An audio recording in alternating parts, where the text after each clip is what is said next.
Welcome, age of vintage society. Yoko Ono might be one of the most famous or infamous women in modern history. The Japanese artist was married to John Lennon from 1969 to 1980, and their 11-year marriage was full of gossip, controversy and speculation, often being blamed for breaking up the Beatles. Did Yoko Ono manipulate John Lennon for the money? Make sure to watch the video until the end and leave your thoughts in the comments. If you are new here, join our wonderful community by subscribing to the Age of Vintage channel. When most people picture Yoko Ono and John Lennon, they imagine the pair ensconced in bed together as part of their bed-in for peace during the Vietnam War. Or they envision the couple's iconic wedding picture where they stand together in matching white outfits, looking every bit the part of young, in love and full of hope for the future. There's no denying that Yoko Ono and John Lennon had an intense and epic love story, but their union was also plagued by controversy stemming from the opinions of friends, family members and strangers alike. Maybe love isn't enough to conquer all. Why was Lennon's and Ono's romance so controversial? There are several reasons. John Lennon and Yoko Ono were definitely the strangest power couple of the 70s. John was suddenly making art and movies, while Yoko was making music. But this experimental sound was often too much for people to handle, with many fans writing their art off as too experimental for their liking. And then of course came their eerie, all-in kind of love that made a lot of people uncomfortable. It got to the point where Beatles fans were concerned for his well-being and full-heartedly believed that she broke up the band. While their consuming relationship received a lot of criticism, the famous lovebirds didn't exactly shy away from the spotlight. Pop culture is chock full of fairy tale romances, and some of them are even real. Take John Lennon and Yoko Ono, for example. The duo were undeniably meant for each other, regardless of how unusual their relationship might have been. It takes an epic love to break up the greatest band in the history of music. Just kidding, it's not entirely fair to blame the Japanese experimental artist for the demise of the Beatles, though she was responsible for breaking up John's first marriage. John and Yoko's volatile relationship spanned more than 15 years, and though they briefly separated while the superstar romanced personal assistant May Pang, the duo was stronger than ever at the time of John's death. Since Lennon died on December 8, 1980, Ono seemed to have quietly disappeared into the shadows, leaving many with the question, what happened to Yoko Ono? From staging bed-ins to creating experimental albums, John and Yoko lived quite the life together. This is their story. There are a few conflicting accounts about when and how the couple met. Their relationship began as an affair. However, most sources say that John and Yoko first met in November 1966 at Indica, a hip London art gallery where Yoko was holding an art exhibition. Their attraction was instant, and their love affair began shortly after that first meeting. Although the Beatles were one of the biggest bands in the world, John told Rolling Stone magazine that his future wife had no idea who he was. She'd only heard of Ringo, I think, Lennon said in 1971. Regardless of whether Yoko was playing coy or not, she got John's attention. She came up and handed me a card which said "Breathe" on it, one of her instructions, so I just went, This was our meeting. Yoko Ono had no idea who John Lennon was and wasn't impressed by his fame in the least, even though by this point the Beatles were international superstars. But one thing that isn't discussed as often is how their coupling tore apart not one but two marriages. Both Ono and Lennon were married when they first met on that fateful night. I was very attracted to him. It was a really strange situation, Yoko Ono explained. Lennon sponsored one of her art shows and started dropping coded sexual references about Yoko Ono into his music. Yoko had a unique art piece, Apple, on display at Indica. It was a simple piece, just an apple on top of a plexiglass stand, but it was going for 200 quid, which is equivalent to $262.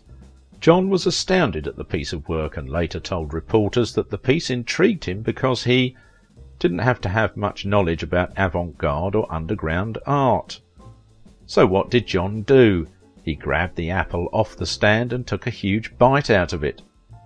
I was so furious I didn't know what to say, Yoko said, and it all showed in my face. How dare this person mess around with my work? So he just said, "I'm sorry," and just put it on the stand again.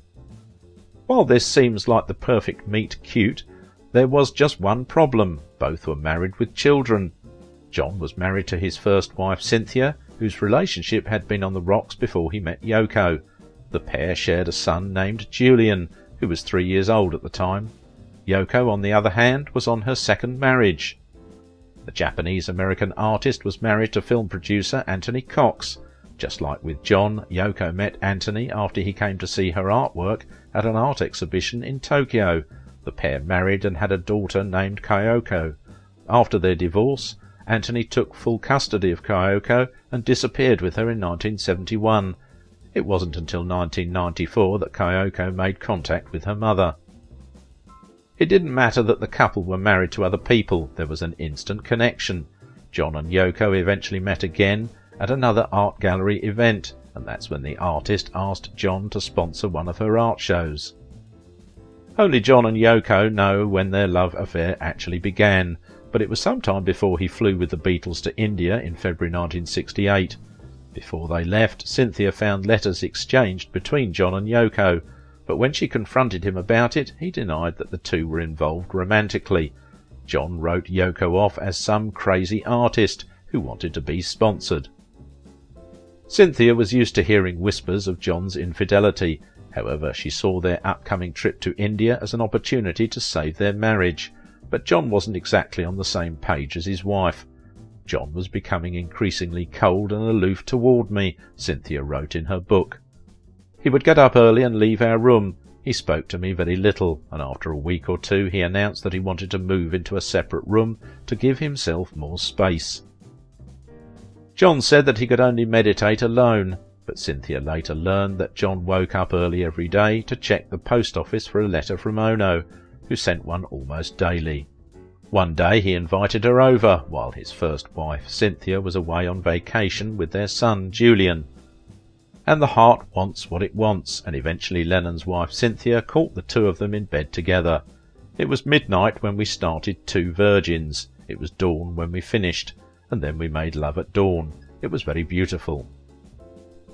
The pair divorced and Yoko became pregnant shortly after, but lost their first son in a miscarriage. When the band abruptly left India after a fallout with their transcendental meditation guru Maharishi, John got very drunk.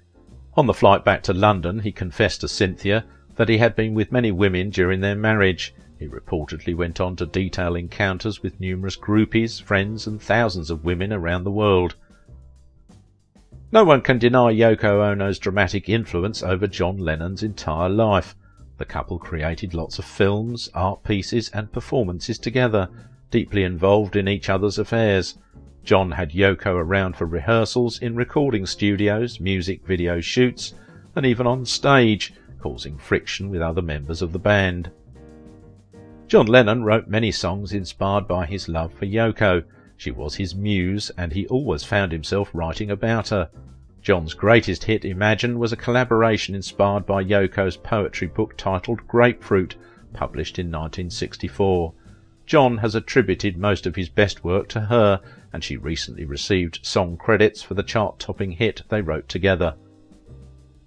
The pair wed on March 20, 1969, and less than a year later the Beatles broke up. Coincidence? Many fans say it's not. It was a time of deep loss, psychological questioning, and bitter infighting over leadership and business that would ultimately end in the band's split. In a way, both John and I ruined our careers by getting together, Yoko Ono explained. Although we weren't aware of it at the time, I was very aware that we were ruining each other's careers, and I was hated, and John was hated because of me. How did they do that? Well, for one thing, Ono, an avant-garde artist, is responsible for encouraging Lennon to try more experimental music rather than sticking with mainstream hits. Unsurprisingly, this didn't go over well with the fans. Then there was the time commitment. Yoko Ono claims Lennon was obsessed with spending every minute with her, even following her to the bathroom so they wouldn't be apart for a minute. This new obsession left less time for work with the band, and when the other Beatles confronted him about it, Lennon became furious and defensive. The responsibility for the split was on Lennon, who had declared privately to the band in 1968 that he was done. There was a meeting where John came in and said, "Hey guys, I'm leaving the group." He'd found Yoko and John loved strong women. His mother was a strong woman, his auntie who brought him up was a strong woman, and bless her, but his first wife wasn't, McCartney continued. So John had met up with Yoko, even though we thought it was a bit intrusive, when she used to sit in on the recording sessions, and we'd never had anything like that. But looking back on it, you think, the guy was totally in love with her, and you've got to respect that. So we did, and I do. Fans fear that John and Yoko, especially Yoko, manipulated him for the sake of commercial profit. John and Yoko realised that the key to its success was to regain contact with the UK, having walked away after the breakup of the Beatles because Yoko had been blamed for it. Immersed in controversy and scandal thanks to drug offences, aware that the Nixon administration wanted him out of America, and terrified to travel home for fear that US immigration authorities would prevent him returning to the States, John had stayed put and parked his musical career. The Beatles were already breaking up before Ono came around, regardless of public record in the intervening decade since the group went their separate ways. Many fans still lay the blame at Ono's feet. Paul McCartney said that Ono certainly didn't break the group up, the group was breaking up. There is not a Beatle fan out there that doesn't have strong feelings towards her, either hating on her or thinking she and John had the greatest love story ever. Fans were quick to point fingers at Ono, branding her as the catalyst of the band's breakdown, and the backlash was fierce. It was obvious that John's death was working to her advantage. People were ashamed at some of the decisions she made. She used John's death to hype her own new record, for example, and rushed to record a sentimental B-side compilation of bits of John talking as a souvenir. She compared John's killing to the assassination of John F. Kennedy and herself to Jackie Onassis, insisting that their influence was greater than that of the Kennedys.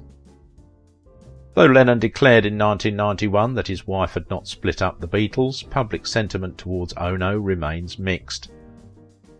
John Lennon may have loved Yoko Ono, but that doesn't mean he was faithful to her, though Ono later admitted to setting up the relationship between her personal assistant May Pang and her husband.